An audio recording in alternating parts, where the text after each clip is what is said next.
Secretary Lutnick, last week you said about Canada's economic strategy, and I quote, "They suck." I believe your spokesperson then said this was about Canada's economy leeching off of the U.S. There's no doubt about that, Mr. Secretary, but insulting our closest ally and neighbor who provides a lot of business. We have a lot of businesses in New Hampshire, small businesses who work on both sides of the border. We have all those Canadian visitors who are not coming because of your comments and comments by the administration. It was supposed to be a throwaway line. It turned into a strategic problem. When U.S. Commerce Secretary Howard Lutnick said, "They suck" about Canada at a global economic forum, it didn't spark outrage in Ottawa first. It sparked backlash in Washington. Within 24 to 48 hours, during a congressional hearing, American lawmakers were already pushing back, warning that this kind of rhetoric was hurting U.S. businesses, driving away Canadian customers, and weakening America's position ahead of critical trade talks. And that is where the real backfire begins. Because Canada didn't escalate, it didn't respond with anger. Prime Minister Mark Carney responded with something far more consequential. Canada will negotiate, but it will not be dictated to. Prime Minister Mark Carney pushed back on any suggestion that Canada has to make concessions to get back to the negotiating table. It's not a case of the United States dictates the terms. We have the negotiation. We can come to a mutually successful outcome. At that moment, what looked like a careless insult exposed a deeper problem, not in Canada's strategy, but in America's. And crucially, this unfolded just months before the scheduled USMCA review, a process that governs more than $1.3 trillion in annual North American trade. When rhetoric destabilizes expectations at that scale, the impact goes far beyond politics. It directly affects supply chains, investment decisions, and long-term business planning across the continent. The timeline matters more than the headline. Lutnick's comment came first, during a high-profile economic conference where he criticized Canada's trade behavior in front of a global audience. The remark was informal, unscripted, and delivered before any formal negotiation setting. Then, 1 to 2 days later, the issue moved into a congressional hearing. Instead of reinforcing the administration's position, lawmakers raised concerns about the fallout. They pointed to declining Canadian tourism, reduced cross-border spending, and the growing risk to local economies tied to Canadian demand. This reaction did not come out of nowhere. By that point, Canadian consumers had already begun pulling back from the U.S. market. Travel flows were weakening, and sentiment had shifted under months of tariff pressure from President Donald Trump's second-term trade strategy. Lutnick's comment did not trigger that shift. It amplified it, publicly and at exactly the wrong moment, just ahead of the USMCA review. Meanwhile, Canada's leadership clarified its position. Carney signaled that negotiations would proceed, but without preconditions and without accepting terms set in advance by Washington. The result was not escalation, it was exposure. In fact, cross-border trade between Canada and the United States still exceeds $2 billion per day, meaning even small percentage disruptions, whether in tourism, retail, or logistics, can translate into significant economic losses within weeks. That is why even tone and perception now carry measurable financial consequences. What makes this episode unusual is where the backlash started. It didn't come from Canada. It came from American lawmakers, in real time, during a formal hearing.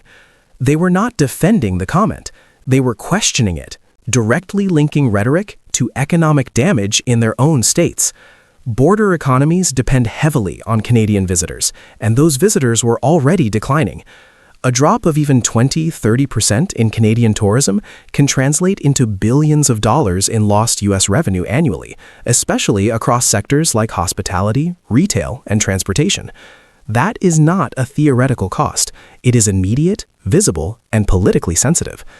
And when policymakers begin to acknowledge that damage publicly, it signals something deeper than disagreement. It signals that the strategy itself is under pressure. For example, in northern states like New Hampshire, New York, and Michigan, Canadian visitors account for a significant share of seasonal tourism revenue. A sustained decline can impact tens of thousands of jobs tied to hospitality, retail, and local services, turning what appears to be a diplomatic issue into a domestic economic problem almost overnight. By the time Lutnick made his comment, the underlying issue had already moved beyond tariffs. The Trump administration's second-term trade strategy, built on pressure, tariffs, and aggressive positioning, had already begun to reshape behavior. Canadian consumers were responding not just to policy, but to tone. That distinction matters, because policy can be negotiated, sentiment cannot. When Canadian travelers choose not to visit the U.S. or retailers adjust what products they stock, those decisions are decentralized. They do not require government coordination, and once they take hold, they are difficult to reverse quickly. Lutnick's remark reinforced a perception that had already been forming, that the U.S. approach was not just firm, but dismissive, and that perception accelerates disengagement. In trade terms, this kind of shift represents a transition from policy friction to reputational risk, and reputational risk spreads faster, affecting not just tourism, but also investment flows, supplier relationships, and long-term commercial confidence between the two economies. The U.S. entered this phase expecting to apply pressure ahead of negotiations, but pressure only works when it is consistent and credible. What this moment revealed is a lack of alignment. On one side, the administration is pushing a hardline strategy, tariffs, demands, and strong rhetoric. On the other, lawmakers are warning about domestic economic fallout and questioning whether that approach is sustainable. This creates a structural weakness. When internal actors begin to challenge the approach publicly, it reduces the credibility of external pressure. It signals to partners that the strategy may not hold, and that resistance could pay off. In negotiation terms, that is a loss of leverage before talks even begin. This pattern has appeared in other trade fronts as well, where aggressive tariff strategies generate domestic pushback from industries dependent on cross-border supply chains. In North America, where manufacturing and energy systems are deeply integrated, even minor disruptions can cascade across sectors, amplifying political pressure internally.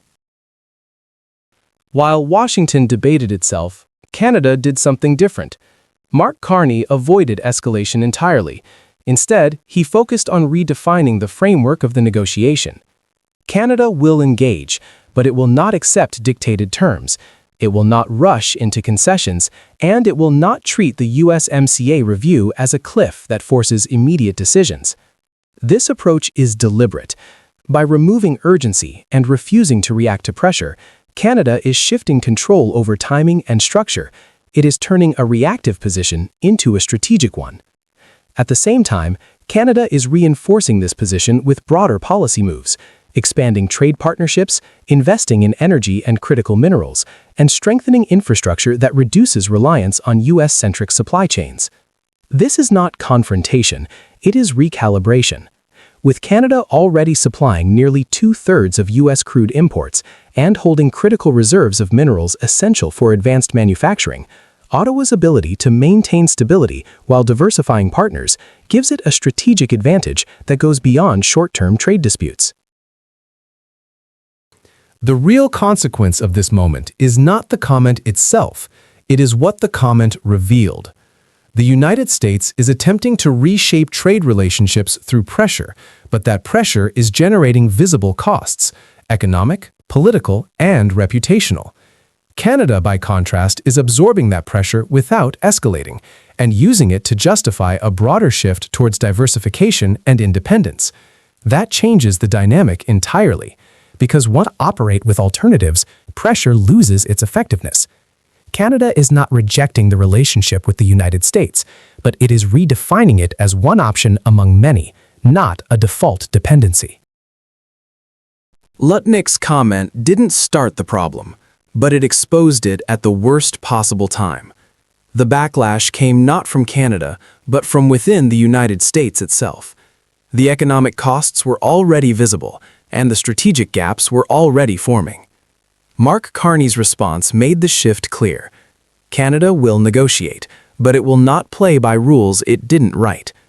And if the United States continues to rely on pressure without restoring trust, the question going forward is no longer how Canada will respond. It is whether that pressure still works at all. A formal diplomatic demand from the United States ambassador to Canada, insisting on an apology from one of Canada's most respected national newspapers. That is exactly the unprecedented reality we are witnessing.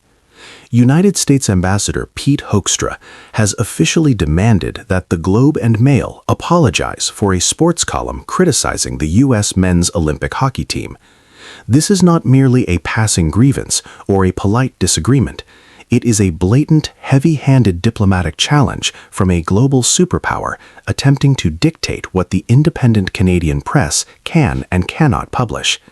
If the Trump administration assumed that Canada would simply bow down, issue a retraction, and soothe a bruised presidential ego, they have severely miscalculated the strength of their northern neighbor. Canada does not yield to intimidation tactics. Instead of a swift apology, the United States got a masterclass in journalistic integrity and a humiliating diplomatic backfire.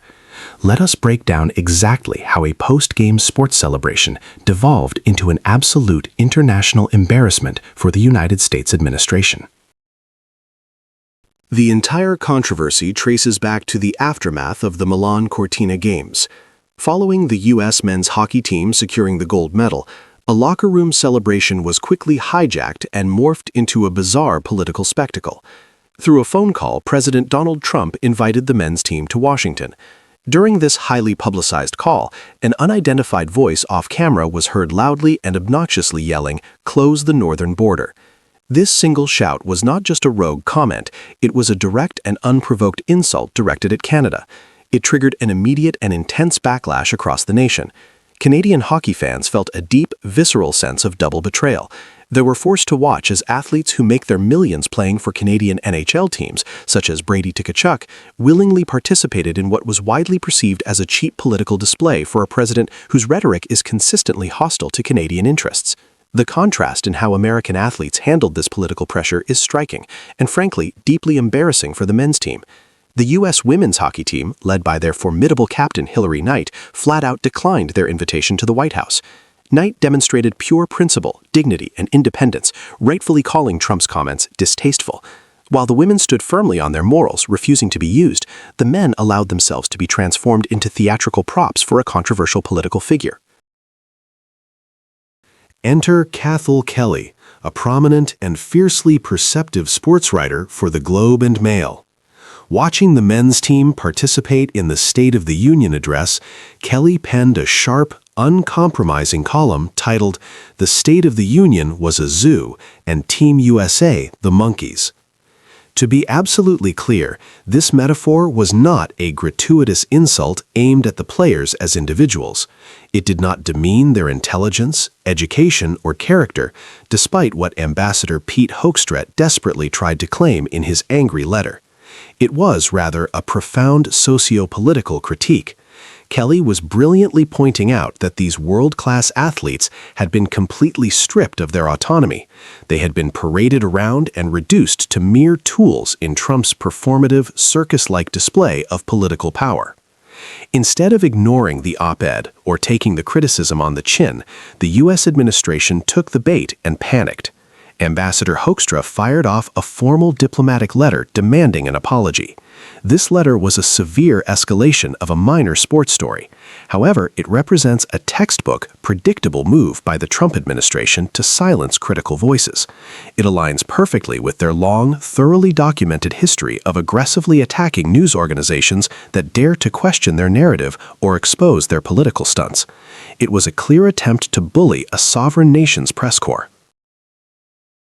The intimidation tactic failed spectacularly. David Walmsley, the editor-in-chief of the Globe and Mail, delivered a swift and decisive blow to the ambassador's demands. In a firm, unwavering statement, Walmsley effectively refused to apologize.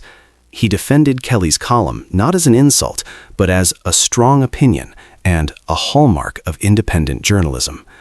This was a defining moment of strength. By refusing to yield to the diplomatic weight and endless complaining of the United States, Canada did not just protect a single journalist. The nation fiercely defended its core values, its national identity, and its sovereign right to a free and unbothered press.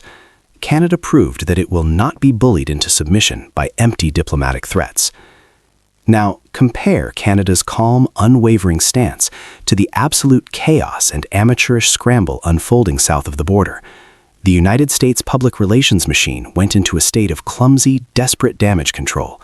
First, Brady Tkachuk was forced into the embarrassing position of having to publicly disavow a bizarre AI-generated video published by the White House itself, in which he appeared to hurl insults at Canadians. The fact that a presidential administration pushes fake AI-generated videos to control a narrative is a pure testament to their disarray. Then came the painfully awkward attempt at saving face on national television. Players Jack and Quinn Hughes were trotted out on Saturday Night Live. In a desperate bid to clean up the mess, they appeared alongside women's team heroes Hillary Knight and Megyn Keller. During the segment, the men were reduced to being the punchline of a lighthearted joke, a stark reminder of their earlier missteps. The entire administration's attempt to control the narrative had completely collapsed into a tragic comedy. Ultimately, President Trump's grand plan to exploit a sports victory to polish his political image has backfired on an epic scale. Instead of projecting American strength and unity, the administration sparked a petty, unnecessary diplomatic crisis and publicly humiliated its own ambassador in front of the entire world. This ongoing saga exposed the deep internal fractures within American sports, highlighting the massive gap in integrity between the men's and women's national teams. More importantly, it showcased the fierce, uncompromising resistance of America's closest ally. Canada stood tall, held the line for press freedom, and let the Trump administration embarrass itself. Tellingly, the U.S. Embassy and USA Hockey have now completely retreated into silence. They have declined to comment any further on the fiasco, essentially running away from the mess they created. At the end of the day, no diplomatic explanation or political spin can change this simple truth. It was not Canada that was embarrassed on the international stage. It was Donald Trump, his administration, and an overreaching ambassador who learned a very hard, very public lesson.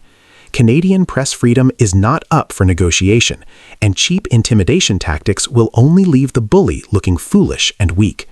Will the United States administration finally learn to respect the sovereignty and independence of its neighbors, or will they continue to isolate themselves with these spectacular, self-destructive stunts?